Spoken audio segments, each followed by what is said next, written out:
সুবহানাহু ওয়া তাআলার মহান দরবারে লাখ শুকরিয়া জ্ঞাপন করছি, যিনি আমাকে দীর্ঘ এক যুগ প্রায় কারাবাসের মধ্যেও আমার বরগুনার প্রাণ প্রিয় ভাইদের সামনে আসার তৌফিক এনায়েত করেছেন। এজন্য বলি আলহামদুলিল্লাহ। আজকে আমার বড় বোন, আমার মায়ের তুল্য, আমার আসলে কান্না করার মতো চোখে পানি নেই। আমি কালকে বিকেলে খবর পেয়েছি, কালকে বিকেলেই আসার কথা ছিল, আসা হয় নাই। রাতের বেলায় আসলে আমি ঘুমাতে পারি নাই, ডান কাত বাম কাত করতে করতে এভাবে চলে গেছে। আপনারা জানেন আমি বরগুনা এসেছিলাম 2013 সালে আগস্টের 10 তারিখে। বাংলাদেশের বুকে, বাংলাদেশের জনগণের বুকের উপরে একটা স্বৈরাচারী শাসক জগদ্দল পাথর বসেছিল। আমি তার একটা বক্তব্যের প্রতিবাদ করেছিলাম। সে বক্তব্য দিয়েছিল, মা দুর্গা দেবী প্রতি বছর কোনো না কোনো বাহনে চড়ে আসে, এবার এসেছে গজে চড়ে, আর গজে চড়ে আসলে দেশে ফসলে ভরে যায়। আর বাস্তবে তাই হয়েছে, এবার ফসল বেশি হয়েছে। একটা হিন্দু যদি এ কথা বলতো আমার কোন আপত্তি ছিল না, তাদের আকীদা তারা পেশ করবে। বাংলাদেশের 18 কোটি মুসলমানের নেত্রী এই দেশে বসে যে আকীদা পোষণ করেছে, আমি বলেছিলাম মক্কার আবু জাহেল আবুল হাবটা কি আছে ভালো ছিল। মক্কার আবু জাহেলরাও বিশ্বাস করত, কোরআনে স্পষ্ট বলেছে, ওয়ালাইন সালতাহুম মান খালাকাস সামাওয়াতি ওয়াল আরদ। হে নবী, আপনি যদি মক্কার আবু জাহেল আবুল হাবদেরকে জিজ্ঞাসা করেন কে সৃষ্টি করেছে আসমান এবং জমিন, ওয়ালাইন সালতাহুম মান নাযালা মিনাস সামাই মান, যদি মক্কার আবু জাহেল আবুল হাবদেরকে জিজ্ঞেস করো কে আসমান থেকে পানি বর্ষণ করে, ফাহিয়া বিহিল আরদ মিন বাদি মাউতিহা, অতঃপর সেই পানির মাধ্যমে মৃত্যু জমিনকে জীবিত করে ফসল উৎপন্ন করার শক্তি দেয় কে? আল্লাহ। আল্লাহ বলছেন লা ইয়াকুলুন্নাল্লাহ, মক্কার কাফেররা অবশ্যই বলবে যে আল্লাহ এগুলো সব করেন। যেখানে মক্কার আবু জাহেল আবুল আহাবরা পর্যন্ত বিশ্বাস করত বৃষ্টি দেওয়ার মালিক আল্লাহ, রিজিক দেওয়ার মালিক আল্লাহ, সেখানে বাংলাদেশের মুসলমান দেশের প্রধানমন্ত্রী বলেছিল মা দুর্গা দেবী গজে চড়ে আসে বলে ফসল বেশি হয়েছে। আমি তার প্রতিবাদ করেছিলাম, তার হিংসার কারণে আমাকে গ্রেফতার করেছিল। আপনারা জানেন, আপনারা জানেন আমার জামিন হয়েছিল, আমাকে হাইকোর্ট থেকে জামিন দিয়েছে, কিন্তু হাসিনার কোর্ট আমাকে জামিন দেয় নাই। আমাকে জেল গেট থেকে নিয়ে 2 দিন রেখে আবার গ্রেফতার করে ভিতরে দিয়ে দেয়। এখন আমি সেই মামলায় কারারুদ্ধ আছি। ভাইয়েরা আমার, আপনারা জানেন আমি ঈদের সময় বাড়িতে বেড়াতে এসেছিলাম। আমি কোনো দল করি না, আমার প্রত্যেকটা লেখা এবং বক্তব্যে বলা আছে আমি একজন মুসলিম। কোরআন আমার পরিচয় দিয়েছে, হুয়া সাম্মাকুমুল মুসলিমিন। আমি সেই মুসলিম পরিচয় দিয়েই চলেছি। আমার নামে একটা দল তৈরি করে কখনো বলা হয় আমি নাকি তার আধ্যাত্মিক নেতা, কখনো গুরু, কখনো প্রধান, কখনো আরো কি। সাংবাদিক ভাইদেরকে আমি জিজ্ঞেস বলতে চাই, আপনারা ভালো করে দেখুন, জসিমউদ্দিন রহমানী গ্রেফতার হওয়ার আগ পর্যন্ত আনসারুল্লাহ বাংলা টিমের কোন দলের নাম কোন কানেও শুনে নাই। আমি চ্যালেঞ্জ করে বলি, বাংলাদেশে আনসারুল্লাহ বাংলা টিম নামে কোন দল নাই, এটা শেখ হাসিনার তৈরি করা। আপনারা জানেন সূরা কসাসের শুরুতে পড়বেন, কোরআন বলছে ফেরাউন সম্পর্কে আলোচনা, সেখানে বলেছে ফেরাউন কি করত, ওয়াজআলা আহলাহা শিয়া, ফেরাউন তার জাতিকে বিভিন্ন দলে দলে বিভক্ত করত। ইস্তাযইফু তাইফাতাম মিনহুম, তাদের একটা গ্রুপকে সে দুর্বল করে রাখত। শেখ হাসিনা সেই ফেরাউন, এই যুগের ফেরাউন হাসিনা বাংলাদেশের জনগণকে কেউ রাজাকার, কেউ আনসারুল্লাহ, কেউ অমুক তমুক বিভক্ত করে সে তার শাসন পাকা করতে চেয়েছিল। আপনারা জানেন এই সর্বশেষ যে আন্দোলন, এটা কোন দলের আন্দোলন ছিল না, এটা ছিল বাংলাদেশের ইতিহাসে এমন এক আন্দোলন যেখানে হিন্দু, মুসলিম, বৌদ্ধ, খ্রিস্টান, ছাত্র, মাদ্রাসা ছাত্র, আলিয়া, কওমিয়া, ডানপন্থী, বামপন্থী কোনো ভেদাভেদ ছিল না, সব একাকার হয়ে ময়দানে অবতীর্ণ হয়েছিল। আপনারা জানেন, আমার মনে পড়েছে জেলখানায় বসে যেদিন শুনলাম হাসিনা পালিয়েছে। আলাম তারা কাইফা ফাআলা রাব্বুকা বিআসহাবিল ফিল, আল্লাহ বলছেন আপনি কি দেখেন নাই হাতি বাহিনীর সাথে আল্লাহ কি আচরণ করেছিলেন? হাতি বাহিনী হাসিনা নামাতে চেয়েছিল, সাজু আজান নামিয়ে দিয়েছিল। আল্লাহ বলছেন আলাম ইয়াজআল কাইদাহুম ফি তাদলিল, তার এই জঙ্গি জঙ্গি খেলার চক্রান্ত আল্লাহ কি ব্যর্থ করে দেন নাই? ওয়া আরসালা আলাইহিম তায়রান আবাবিল, আল্লাহ বলছেন আব্রাহাকে ধ্বংস করার জন্য ঝাঁকে ঝাঁকে পাখি পাঠিয়ে দিয়েছিলেন। তৈরান মানে পাখি, আবাবিল মানে ঝাঁকে ঝাঁকে, আমার দেশে বলা হয় আবাবিল পাখি। আমি তখন মনে করলাম এই প্রাইমারি স্কুলের ছাত্র, হাই স্কুলের ছাত্র, নাবালিক শিশু পর্যন্ত যখন ময়দানে ঝাঁপিয়ে পড়েছে, এটা আল্লাহ তোমার সেই আবাবিল পাখি চলে এসেছে। হাসিনার কোনো ক্ষমতা ছিল না মোকাবেলা করার মতো। আমি ধন্যবাদ জানাই বাংলাদেশের সেনাবাহিনীকে সময় মতো পদক্ষেপ নেওয়ার জন্য, যে তারা কোন দলে আনুগত্য না করে বাংলাদেশের জনগণের পাশে দাঁড়িয়েছিল। আমি বাংলাদেশের পুলিশ ভাইদেরকে বলবো, আপনাদেরকে জোর করে ব্যবহার করেছে আমরা জানি, আপনাদের দোষ না। আমি সেজন্য আজকের মাধ্যমে সারা বাংলাদেশের মুসলিম অমুসলিম সমস্ত মানুষকে বলতে চাই, আপনারা কোনো ফাঁদে পা দিবেন না। এখন বড় কঠিন মুহূর্ত চলছে। আপনারা দেখেছেন ভারতের মিডিয়ায় প্রচার হচ্ছে বাংলাদেশে হিন্দুদের মন্দির জ্বালিয়ে দেওয়া হচ্ছে, হিন্দুর বাড়ি ঘরে আগুন লাগানো হচ্ছে, এই সমস্ত অপপ্রচার হচ্ছে। খবরদার, আমি আপনাদেরকে কঠোরভাবে বলছি, কোন হিন্দুর উপরে আক্রমণ যেন না হয়, কোন মন্দিরকে আগুন দিতে না পারে, সেজন্য আপনাদেরকে অতন্ত্র প্রহরে পাহারা দিতে হবে ইনশাআল্লাহ। ভাইয়েরা আমার, আপনারা জানেন আমরা কোন বিশৃঙ্খলা পছন্দ করি না। আমরা চাই আল্লাহর নবী যেরকম ভাবে মক্কা বিজয়ের পরে যখন তার সামনে সাহাবায়ে কেরাম 10,000 উন্মুক্ত তরবারি নিয়ে বসে আছেন, একটা ইশারা করলে সব গর্দান গুলের যায় মক্কার কাফেরদের। মক্কার কাফেররাও এসে হাজির হয়েছে সামনে। আল্লাহর নবী জিজ্ঞেস করেছিলেন, ওহে মক্কার কাফেররা, তোমরাই তো সেই লোকগুলো যারা আমাকে হত্যা করার জন্য ঘেরাও করেছিলে, তোমরাই তো সেই লোকগুলো যারা আমার বিলালকে উত্তপ্ত রৌদ্রে শুয়ে রেখে নিচে আঙ্গার দিয়ে উপরে পাথর চাপা দিয়ে রেখেছিলে, তোমরাই সেই লোকগুলো যারা সুমাইয়া রাদিয়াল্লাহু তাআলা আনহাকে লজ্জাস্থানে বর্ষা দিয়ে আঘাত করে হত্যা করেছিলে, তোমরাই সেই লোকগুলো যারা আম্মার ইবনে ইয়াসিরকে বন্দী করে নির্যাতন করেছিল। কিন্তু আজকে তোমাদের আমি জিজ্ঞেস করতে চাই, তোমরা আমার থেকে কেমন ব্যবহার আশা করছো? মক্কার কাফেররা বলেছিল, একজন উত্তম ভ্রাতার কাছ থেকে যা আশা করা যায় তাই আশা করছি। আল্লাহর নবী বলেছিলেন, আজকে আমি সে কথাই বলছি যা আমার ভাই ইউসুফ আলাইহিস সালাম বলেছিলেন তার ভাইদেরকে নাগালে পাওয়ার পরে। আল্লাহর নবী বললেন, লা তাসরিবা আলাইকুমুল ইয়াউম, আজকে তোমাদের বিরুদ্ধে আমাদের কোনো ক্ষোভ নাই, কোনো প্রতিশোধ নেওয়ার ইচ্ছে নেই। যাও, ইযহাবু আনতুমুত তালাকা, আমি তোমাদের সকলকে সমানভাবে আমভাবে ক্ষমা ঘোষণা করছি।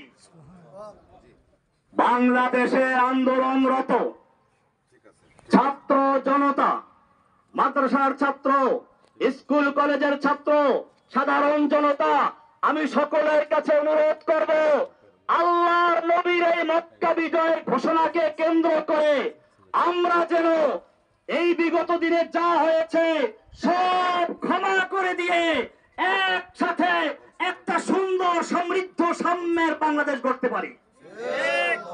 আমি একটা কথা না বললেই নয়, আপনারা অনেকে মনে করেন প্রচার হচ্ছে হিন্দুরা মুক্তমুখ। আমার এই জিল জীবনের আমি সর্বশেষ ঘটনা বলছি। সর্বশেষ আমি যেদিন কোর্টে যাই, একজন কারা পুলিশ, নাম হলো প্রবীর, দুই তারাওয়ালা কি এরা হিন্দু, দেখেন হিন্দু। দুপুরের সময় ডায়াবেটিস রোগী, মুখটা শুকিয়ে গেছে, বলেন হুজুর আপনার বোধহয় ক্ষুধা লেগেছে। আমি কিছু বললাম না, বলে টাকা থাকলে দেন, আমি খাবার এনে দেই। আমি টাকা তো আনি নাই। কোর্টে বসে উনি আরেকজনের কাছে টাকা চাইলেন, তাও নাই। শেষ পর্যন্ত নিজের পকেট থেকে টাকা খরচ করে আমাকে দুপুরে এক প্যাকেট বিরিয়ানি আর একটা 2 লিটারের পানি দিয়ে দেয়। হিন্দু প্রবীর, এটা সর্বশেষ যে কোর্টটা আমি করেছি সেই কোর্টের দিন। আপনাদেরকে আরো বলি, আমি যে জেলখানায় রয়েছি সেখানে চক্রান্ত হয়েছিল বড় ধরনের দাঙ্গা করানোর জন্য।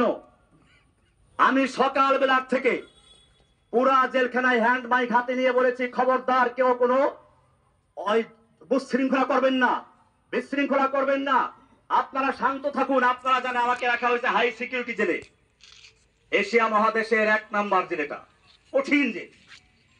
1000-এর উপরে আছে ফাঁসির আসামি, ফাঁসির আসামি আছে 1000-এর উপরে। এরপরে হুজি জেএমবি যত সব ওখানে। এইখানে গন্ডগোল লাগাবার চক্রান্ত করা হয়েছিল। আমি হ্যান্ড মাইক দিয়ে সকালবেলা ঘুরে ঘুরে প্রত্যেকটা বিল্ডিং এর সামনে গিয়ে বলেছি, কেউ শৃঙ্খলা করবে না, আমি আপনাদের জন্য মুক্ত হলে পরে আপনাদের জন্য মুক্তির ব্যবস্থা করবো ইনশাআল্লাহ। সবাই আমার কথা মেনে নিয়েছিল। কিন্তু কে বা কারা উস্কানি দিয়ে কিছু কয়েদিদেরকে লেলিয়ে দিয়েছে এখানে আক্রমণ করার জন্য, বিশেষ করে আমি যে বিল্ডিং গেছিলাম সেখানে আক্রমণ করার জন্য। কারণ কি? কারণ ছিল এই আন্দোলনটাকে একটা জঙ্গি রূপে আকৃতি দেওয়ার জন্য। আমি গোয়েন্দা বিভাগের ভাইদেরকে বলবো, ঢাকার high security, Kashimpur high security পরিবেশ শান্ত হওয়ার পরে এই কয়েদিদেরকে লেলিয়ে দিয়েছিল কারা হাজতের উপরে। যদি সেদিন আমি জীবনের ঝুঁকি নিয়ে বাধা না দিতাম তাহলে সেখানে কারবালার ময়দান হয়ে যেত। কারণ হাজতেরা নামলে পরে ওই কয়েদিদেরকে খুঁজে পাওয়া যেত না। এই চক্রান্ত কারা করেছিল আপনাদের খুঁজে বের করতে হবে। এই চক্রান্ত শুধু জেলখানার ভিতরে না, আপনারা শুনুন, আমি যেই ব্লকে থাকি, অর্থাৎ ব্লক বলতে একসাথে 7টা রুম, আমি সবসময় একাই থাকতাম এক ব্লকে। কিছুদিন আগে বন্দি বেশি হয় আমার ওখানে, ওই যে প্রশ্ন ফাঁসের আসামি অজেদ আবেদ আলী, ওর সাথে আরো কয়েকজন দেয়, হিন্দু একজন আসামি আছে হিন্দু। আমি বললাম, খবরদার তুমি যে হিন্দু রকম কেউ বুঝতে না পারে। আমি ওর নাম রেখে দিলাম আব্দুর রশিদ, এখন আমার পাশেই আছে, আসার সময় দেখা করে আসছি, যাতে করে তার কেউ ক্ষতি করতে না পারে। আমার বড় ভাই এখানে আছে, আমি ছোটবেলায় দেখেছি। আমার বড় ভাই আছে এখানে, এদিকে মাস্টার সাহেব দিকে আমি বলি, বড় ভাই হিন্দুদের ঘনিষ্ঠ বন্ধু। আমি দেখেছি ছোটবেলাতে আমাদের পাশের গ্রাম হলো হিন্দু। এই হিন্দুরা ওনার সাথে কি সম্পর্ক আছে, বিপদ আপদে বললে তো ওরে আসা বলি বাড়ির কাছে। এইভাবে আমরা পারিবারিক ভাবে হিন্দুদেরকে কখনোই পর মনে করি নাই।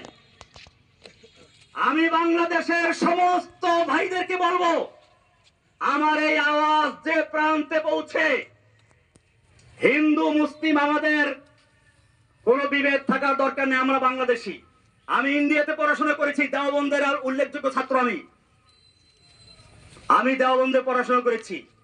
ইন্ডিয়াতে হিন্দুদের বিভিন্ন বাগানে গিয়ে ফল খেতাম। হিন্দু দাদারা আমাকে বলতো, খালো খালো ভাই, যেতে চাই খালো, লেনা নেই, যত চাও খেয়ে নাও, নিতে পারবা না। এরকম আমি সেই সংস্কৃতির শিক্ষাপ্রাপ্ত লোক। আমাকে হাসিনা সরকার তার ব্যক্তিগত আক্রোশের কারণে সারা বাংলাদেশে নয় সারা বিশ্বে আমাকে জঙ্গি বলে চিহ্নিত করে আগে পরে প্রচার করেছে। আমি আপনাদেরকে, সাংবাদিক ভাইদেরকে বলতে চাই, বাংলাদেশে আমি যখন বরগুনা এসেছিলাম, গ্রেফতার বরগুনাতে হয়েছিলাম, আমি বরগুনার বড় মসজিদ, কেন্দ্রীয় মসজিদ সদরঘাট, এই সদরঘাট মসজিদের খতিব ছিলাম। শুক্রবার দিন, জুমার দিন, ঈদের মতো, লোকসভা মতো বরগুনার কোন লোকে বলতে পারবে আমি কোন জঙ্গি কর্মকাণ্ডের সাথে জড়িত ছিলাম? তাহলে আমাকে কেন এই পরিচয় করানো হলো? কারা করিয়েছে? আল্লাহ তাআলা ছাড়ে না। ইন্না বাতশা রাব্বিকা লাশাদীদ। যেই অহংকারী, যেই ফিরাউন, যেই দাজ্জাল কয়েকদিন আগেও বলেছিল হাসিনা পালায় না, সে ব্যক্তি পালিয়ে গেছে। এটা আল্লাহর দেওয়া শিক্ষা। আমি একটা কবিতা তৈরি করেছি, যা আল হাক্কু ওয়া যাহাকাল বাতিল ইন্নাল বাতিলা কানা যাহুকা। ফিরাউন আয়ে, হামান আয়ে, হাসিনা আয়ে, কাওয়া আয়ে, नानक आए, जालिम जाबिर सुल्तान आए, जितने जितने शैतान आए, सबको हुई रुसवाई हासिल। जाअल हक्कु व ज़ाक़ल बातिल इन्नल बातिला काना ज़हूक़ा। যুগে যুগে যত ফিরাউন দুনিয়াতে আগমন করেছে, আল্লাহ একটু ঢিল দিয়ে দেখে কত দূর যেতে পারে। যখন তার যাওয়ার সীমানা অতিক্রম করে, আল্লাহ এমন ভাবে ধরে তখন তার পালিয়ে যাওয়ার জায়গা থাকে না। ইন্না বাতশা রাব্বিকা লাশাদীদ। নিশ্চয় আল্লাহ ধরা বড় কঠিন। ভাইয়েরা আমার, আমি অনেক কথা বলে ফেলেছি। আমার সর্বশেষ কথা এটাই, এই যে বিজয়টা হয়েছে, এই যে বাংলাদেশের স্বাধীনতা অর্জন হয়েছে নতুন করে, এই স্বাধীনতা অর্জনে যে সকল ছাত্র ভাইয়েরা, বিশেষ করে আবু সাইদ, সেই রংপুরের আবু সাইদ, যে ব্যক্তি নিজের বুকটাকে টান করে দিয়ে গুলির সামনে নিজেকে পেশ করে দিয়েছিল, আমার মনে পড়লো সেই ইংরেজ তার ইতিহাস। দারুল উলুম দেওবন্দের শাইখুল হাদিস হুসাইন আহমদ মাদানী রাহমাতুল্লাহি আলাইহি একবার ইংরেজের বিরুদ্ধে আন্দোলনে এক ময়দানে ভাষণ দেওয়ার কথা ছিল। দিল্লি লাল কেল্লার সামনে ইংরেজ সরকার ঘোষণা করেছিল দেখা মাত্র গুলি করতে হবে। মাওলানা মাদানী রাহমাতুল্লাহি আলাইহি সেই ইংরেজদের সামনে গিয়ে হাজির হয়ে বলেছিলেন, मैंने सुना है कि ये सफेद कुत्तों ने ऐलान कर दिया है कि जो उनके खिलाफ नारा लगाएगा उनको गुली कर दिया जाएगा। करो गुली। যে আমি শুনেছি এই সাদা কুকুরের দল ঘোষণা করেছে যে ব্যক্তি এখানে বক্তব্য রাখবে তাকে গুলি করা হবে। আমি মাদানী হাজির হয়েছি, করো গুলি। এই বলে যখন তিনি ধিক্কার দিয়েছিলেন, সমস্ত পুলিশের হাতের রাইফেল গুলো ঝরঝর করে পড়ে গিয়েছিল। সেই ইতিহাস আর একবার পুনর্জীবিত করল আবু সাইদ, ফারহান ফাইয়াজ, এরকম আরো কত তাহমিদ, আরো কত ছেলেরা। আমি সেই ছেলেদেরকে আপনাদেরকে বলি, সেই আবরার নাম বললেন না, আবরার ফাহাদ, আমি বলতে এখন আর ভয় নাই, আগে ভয় পেতাম। আবরার ফাহাদের হত্যাকারী যারা, ওরা আমার পাশে একবার ছিল। এখন তাদের 5টা ছেলে পুরো কোরআনে হাফেজ হয়েছে। আপনি দেখলে বুঝবেন না যে তারা বুয়েটের ছাত্র, তারা এখন মাদ্রাসার ছাত্র। আমি নিজেই কয়েকদিন আগে দেখছি একজনকে দেখা করতে আসছে। আমার ভাইয়েরা, এদেশের সন্তানদের দোষ না, পুলিশের দোষ না, আওয়ামী লীগ যুবলীগ ওই ছেলেদের দোষ না। দোষ হচ্ছে কিছু লিডারদের, কিছু নেতা নেত্রীর, যারা এদেশের যুবকদেরকে, এদেশের পুলিশদেরকে, এদেশের সৈন্যদেরকে নিজেদের স্বার্থে ব্যবহার করতে বাধ্য করে। আমি আমার বাংলাদেশের তরুণ ভাইদেরকে বলবো, তোমরা জীবন দিতে শিখেছ, ইনশাআল্লাহ যে জাতি জীবন দিতে শিখে সেই জাতিকে কেউ দাবিয়ে রাখতে পারে না। সব গুরিজা হো গিয়া আখির, সব গুরিজা হো গিয়া আখির, জলওয়ায়ে খুরশিদ সে ই চমন মামুর হোগা নগমায়ে তাওহীদ সে। রাতের আধার কেটে যাবে পূর্ণিমার চাঁদের আলোকের ঝলকানিতে। এই জমিন আবার আবাদ হবে তাওহীদের আওয়াজে ইনশাআল্লাহ। ইনশাআল্লাহ। ভাইয়েরা আমার, আমি আপনাদের কাছে দোয়া চাই, আল্লাহ যেন আমাকে এবং আমার সঙ্গে আরো যে ভাইয়েরা আছে সকল ভাইদের মুক্তি আল্লাহ তাআলা ত্বরান্বিত করেন। জোরে বলুন আমিন। আমরা জানাজা এসেছি আমার বড় বোনের মৃত্যু। আমার এই বড় বোন মূলত মায়ের মতোই, মায়ের আদর স্নেহ দিয়ে তিনি আমাদেরকে লালন পালন করেছেন। আমার এই বড় ভাইরা দুইজন আছেন, আপনারা জানেন এই দুই ভাই কৃষক, কিন্তু এই ভাই একজন আরেকজন কই খলিল ভাই কই? খলিল ভাই। আর ইনি হলেন Abdul Jalil master, BSc BEd MA pass. আমার ছোট ভাইটা ছিল আবুল বাশার, সে এমএ পাস করা ছিল, কলেজে প্রফেসর ছিল। আমাদের এই সব ভাইগুলোকে ঈদের সময় আমরা একত্রে ছিলাম, আমাদের ভাই বোন, আমরা সবাই অত্যন্ত আপন। আমাদের মধ্যে কোনো রকমের কোনো একটু মনোমালিন্য নাই। ঈদের সময় আমরা সবাই হাজির ছিলাম, আমাদের মেয়ে জামাইগুলো, আমাদের ভাইগুলো, ভাতিজাগুলো। আজকে কয়েকটা ভাতিজা এখন চিনতেও পারি না আমি, কারণ ওরা ছোট ছোট অবস্থা জেলে ঢুকেছিল। এই লোকগুলোকে জঙ্গি বানিয়ে দিল। এরপরে শুনলো আরো কি হয়েছে। ওই যে পুলিশ বাবুল আক্তার, সে তার বউকে নিজে খুন করলো। সে বলল কি যে আমি জঙ্গি আন্দি করতাম, সেজন্য আমার উপরে জঙ্গি আক্রমণ করছে। এরপরে সারা বাংলাদেশে গ্রেফতার করলো। আবার সেই সময় আমার এই কৃষক দুই ভাইকে ক্ষেতের থেকে ধরে গ্রেফতার করলো। আমার এই ভাই জলিল মাস্টার বরগুনার একদম নাম করা হেডমাস্টার, আজকে কত 11 বছর পর্যন্ত মামলার কোনো বিচার নাই। মামলার বিচার করবে কি? এই মামলা তো হাসিনার নির্দেশে হয়েছে, এই মামলার কোনো এভিডেন্স নাই, সেজন্য মামলা জায়গায় রয়ে গেছে, আজ পর্যন্ত বিচার শুরুই হয় নাই।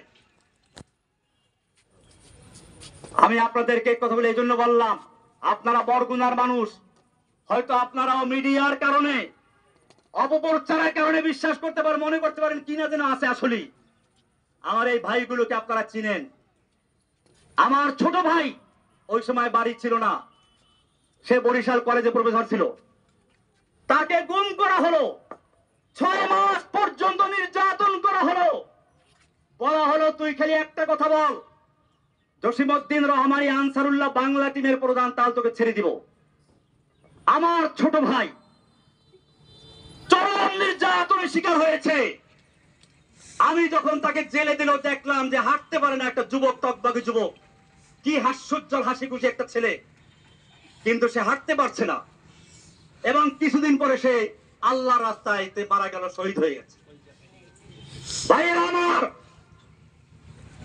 কি অপরাধ ছিল সে আবুল বাশারের, কি অপরাধ ছিল জলিল মাস্টারের, কি অপরাধ ছিল এই কৃষক আইয়ুব খলিলের, কি অপরাধ ছিল সেই ছোট ছোট বাচ্চা, তো ওই যে ছেলেগুলো সব জেলে ছিল।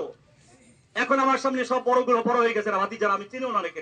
এই যে এটা জেলে ছিল, এ সিএনবি মসজিদের ইমাম, এ একটা জেলে ছিল।